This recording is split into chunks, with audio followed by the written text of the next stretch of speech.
de las cosas que yo atestigué, había reuniones en casas de multimillonarios de origen venezolano, en las que se daban cita altos funcionarios del Departamento de Estado, y estos multimillonarios, ya fueran venezolanos o cubanos, a que aportaban además dinero a las campañas de demócratas y republicanos, exigían al Departamento de Estados Unidos incidir más en la política exterior, presionar más a Nicolás Maduro, presionar más a Hugo Chávez, presionar más al régimen cubano, al gobierno cubano. Entonces, sé cómo se maneja el poder en Estados Unidos. Hay de verdad cabilderos mexicanos que trabajan para en el Congreso de Estados Unidos para mover la agenda de los poderes, de las grandes corporaciones de México, intereses creados de México. Entonces, ciertamente no se puede uno confiar. Y además hay otra cosa muy interesante, el tiempo en que tardaron en llevar a juicio a Genaro García Luna, porque desde hace por lo menos más de 15 años, y esto lo ha reconocido la DEA, ya le seguían la pista y tenían información, y de alguna manera siempre encontraban un obstáculo que les ponía el Departamento de Justicia, porque el Departamento de Justicia decían, todavía no, necesitamos darle mayor contenido a este procesamiento porque tenemos que estar seguros de que va a ser declarado culpable. Entonces, esto te demuestra hasta qué punto el papel de las agencias federales de Estados Unidos, las agencias de inteligencia, también tienen, ¿sabes?, sus muchas cosas que han ocultado, muchas cosas no salieron en este juicio. Así es que yo creo que este juicio contra Genaro García Luna, pues ha castigado, se ha ensañado en las carnes de Genaro García Luna de manera justa, de manera que se lo merecía, vaya, a pesar de que haya gente que lo sigue defendiendo. Pero quienes se han ido de rositas, quienes no han figurado, son poderes que están ahí. Claro. Y por eso también, insisto, México no se puede dormir. No se puede dormir, porque además hay que entender una cosa que es bien importante. En este juicio, supuestamente este juicio se retrasó porque los fiscales tenían pruebas que estaban contenidas en archivos de aproximadamente 1 millón de páginas y casi 5,000 grabaciones que podían apoyar estos testimonios. Esto nunca salió a la luz. No entendimos realmente quién estaba vinculado y pareciera ser que Genaro García Luna era el mandamás en todo un negocio transnacional, donde las agencias estadounidenses o los agentes estadounidenses, cómplices de Genaro García Luna, tuvieron un papel importante, pero eso no lo conocimos en el juicio. Entonces, podría ser, y yo lo he dicho muchas veces, realmente yo creo en un cambio, creo en una transformación, y no necesariamente por decir o por querer ser un poco crítica del proceso, se le está lavando la cara a Genaro García Luna. Por supuesto que no. Él, desde que estaba en la AFI, ya había habido muchos reportes de su supuesta vinculación con el cártel de Sinaloa. Esto no hay duda. Pero ¿quién más? ¿Cómo funciona una red transnacional? No funciona con un solo hombre. Es todo un sistema. ¿Qué pasó con el expresidente Felipe Calderón? ¿Qué pasó con las agencias estadounidenses? ¿Cómo se distribuye la droga en Estados Unidos? No podemos cantar victoria porque este no es una forma de hacer justicia.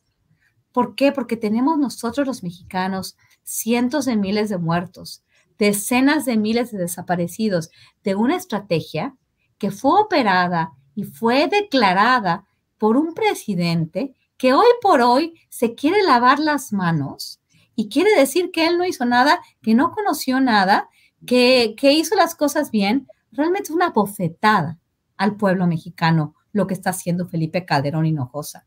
Es un cinismo abyecto que tenemos que investigar en México. Y por eso es muy importante no decir, ya, se hizo justicia, ya el Borolas, Felipe Calderón Hinojosa, ya quedó, y el PAN ya quedó en el banquillo de los acusados. No es cierto. tenemos que hacer, y por eso mismo, algunos de nosotros pedimos estas pruebas materiales. ¿Por qué?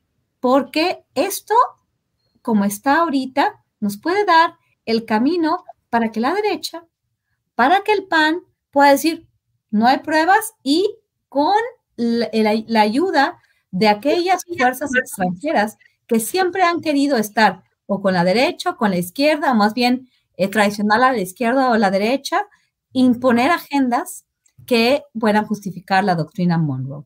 América para los americanos. Y esto es muy, muy, muy complicado. ¿Por qué? Porque en 2024, y esto pasó desde el Estado de la Unión, que es realmente el informe de los presidentes estadounidenses cada año.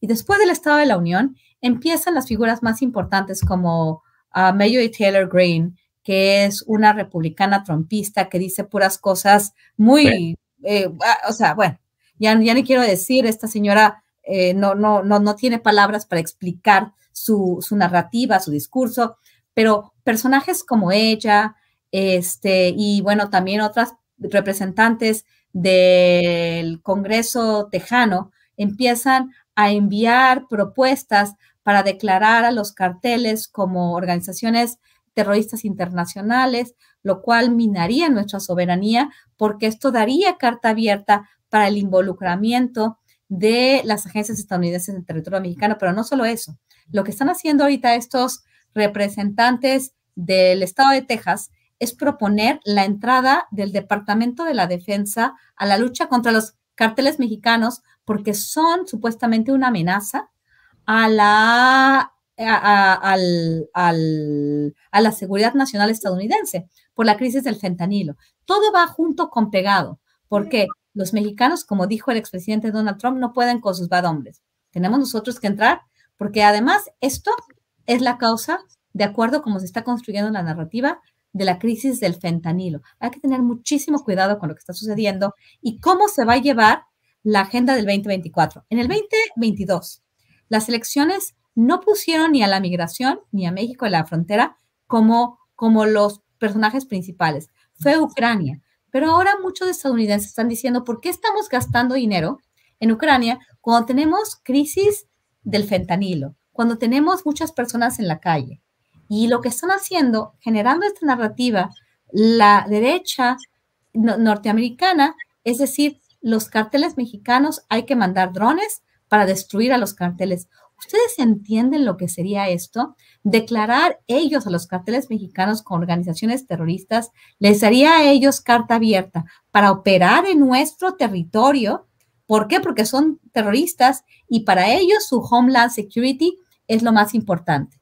Entonces, no solamente mandarían a sus fuerzas por territorio en tierra, sino también al Departamento de la Defensa, sus drones, y quisieran destruir a los carteles mexicanos. Ellos no saben ni lo que significa que es un cartel de la droga, que es algo que les interesa a ellos por su crisis del fentanilo.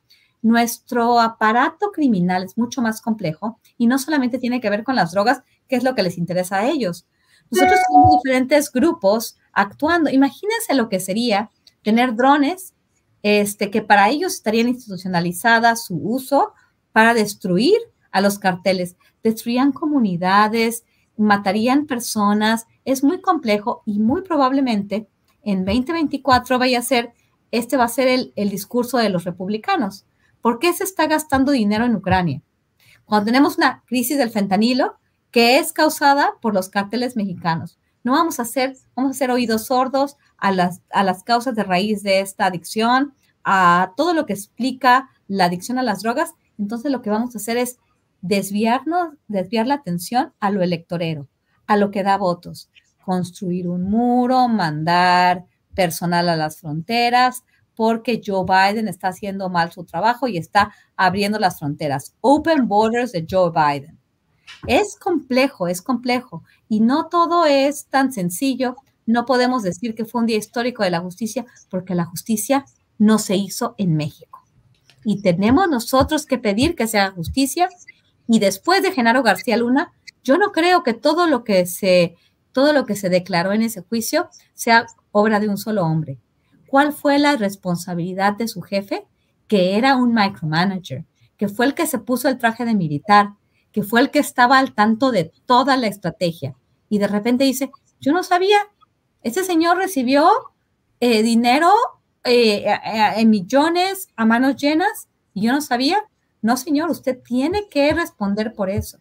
Independientemente de que la iniciativa del presidente no haya podido tener frutos, de que no se les pueda sentar cargos a los expresidentes, es otra cuestión.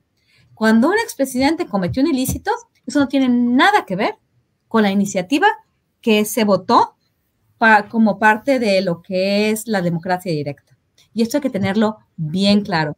Y hay que tener bien claro cómo se va a usar la narrativa de este juicio de García Luna, quizás en contra de nuestro país.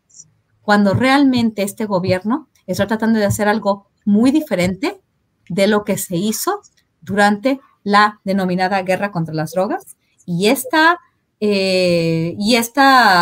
estrategia de muerte, ese sexenio de muerte, estos 2 sexenios de muerte, creo que hay que tener bien claro en nuestros objetivos y no hay que cantar victoria ni dormirnos en nuestros laureles ni decir que lo que pasó fue realmente encontrar la justicia. La justicia no la va a hacer nadie por nosotros. La justicia lo tenemos que hacer en México y eso hay que tenerlo muy presente. Ojalá pudiéramos contar con la justicia, Guadalupe. Y claro, también otra cosa que es muy importante, y me parece importante esta puntualización, que siempre que hago esta crítica, y estoy muy de acuerdo. El sistema judicial mexicano, nuestro poder judicial, tiene grandes limitaciones. Y lo hemos visto inclusive con la elección de la presidenta de la Suprema Corte de Justicia y con las decisiones que han tomado los jueces. Esta independencia del poder judicial, que en lugar de ayudar a establecer justicia, es como más bien una mano de la oposición para oponerse a cualquier tipo de transformación en México. Lo entiendo perfectamente, pero tenemos creo que la Fiscalía General de la República, nuestro aparato de investigación, no podemos decir no se puede hacer justicia porque todo queda en manos de agencias autónomas. Creo que nosotros, como ciudadanos, como parte de la sociedad civil, tenemos que exigir esta justicia, esta investigación, independientemente de los jueces corruptos, y también pedir una reforma al sistema judicial, porque definitivamente el papel de los jueces ha sido realmente apoyar la impunidad de aquellos que nos gobernaron por tantos años y que comenzaron un proceso después de la alegada transición democrática en México, consolidaron un poder muy importante. Por supuesto, entiendo y tienes toda la razón, que no es tan fácil alegar que sí hay que hacer esto y esto y esto, porque los jueces dejan mucho que desear, la impunidad, la corrupción, y todas estas limitaciones de un sistema que no nos está funcionando. Por eso tenemos que movilizarnos también y también denunciar este tipo de prácticas por parte de la oposición que se meten, por un lado, por la autoridad electoral y por otro lado, por el sistema de justicia, por la parte judicial. Entonces, bueno, hay que trabajar esto, hay que reconocer que esto sucede, pero no podemos decir ni dejar esto en manos de otros y decir, ay, bueno, porque nuestro sistema judicial no funciona, no podemos hacer nada. Creo que hay que reconocer esto, hay que seguir denunciando y no hay que pensar que se hizo justicia, porque eso nos va a hacer dormirnos en nuestros laureles. No se ha hecho justicia en México. Las centenas de miles de muertos, decenas de miles de desaparecidos, con el juicio de Genaro García Luna, tan corto, tan mal hecho, tan manipulado, porque las agencias estadounidenses no nos dicen cuáles fueron, los fiscales nos dicen cuáles fueron realmente la responsabilidad de las agencias estadounidenses, que cooperó 6 años con Genaro García Luna, que lo reconoció como el top cop, que los medios de comunicación escribían amplios reportajes haciendo a García Luna como si fuera el más importante. Los medios a nivel nacional y los medios a nivel internacional. Realmente aquí hay muchas personas, hay muchas agencias, hay muchas organizaciones que tienen que ver con esto. No se puede pensar que todo lo que se dijo solamente involucra a un solo hombre. Hay una red de protección, hay una red corrupta que hay que entender y hay que procesar a quienes forman parte con nombre y apellido de esta red corrupta. Hasta entonces podemos hablar de una transformación. Hasta entonces podemos empezar a hablar de justicia transicional. No nos vamos a dormir, porque si nos dormimos va a llegar la derecha nacional e internacional a hacernos pedazos como país. Pues aquellos de nuestros televidentes o radioescuchas que hayan escuchado a Guadalupe Correa pensarán, esto tiene mucha tenebra, esto suena como a ciencia ficción, pero amigos, créanme que de verdad el escenario que plantea Guadalupe Correa se corresponde con una realidad que a veces muchos de nosotros no nos percatamos de ella. Por ejemplo, hay, por ejemplo, una iniciativa, Guadalupe, para declarar al fentanilo como arma de destrucción masiva. Claro. Fíjate.